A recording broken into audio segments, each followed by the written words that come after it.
Hi, we're here at the Pieces of History exhibition here at the Historic New Orleans Collection. I'm Sarah Duggan, one of the co-curators of the exhibit.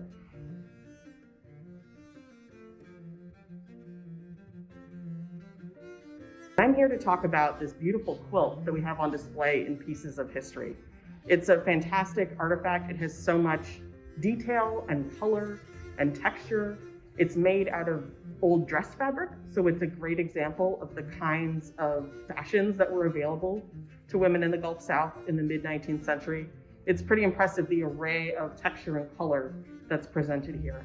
It was hand-sewn by Bessie Winifred Whitfield around the time of her marriage in 1863.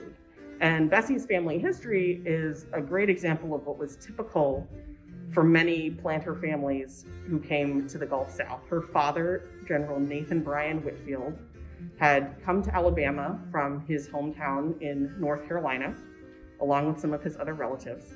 And Bessie was the 12th child of General Whitfield and his first wife. And she was the first child born in their family home in Alabama, which is known as Gaineswood today. She married someone who was a distant cousin, Colonel Francis Eugene Whitfield. And since the quilt is a little small, it's likely that was intended for a child in a cradle or a crib. And she did have one son who was born in 1869. Textiles rarely survive to the present day because of their fragility. So it's very exciting we were able to find this quilt that was so well preserved. The fabric is deteriorating though somewhat.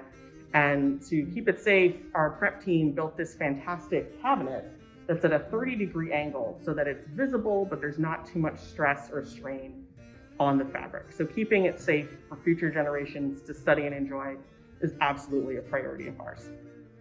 The quilt tells us a lot about Bessie's personal history, and it also gives us some clues about family life in general in the Gulf South in the mid-19th century.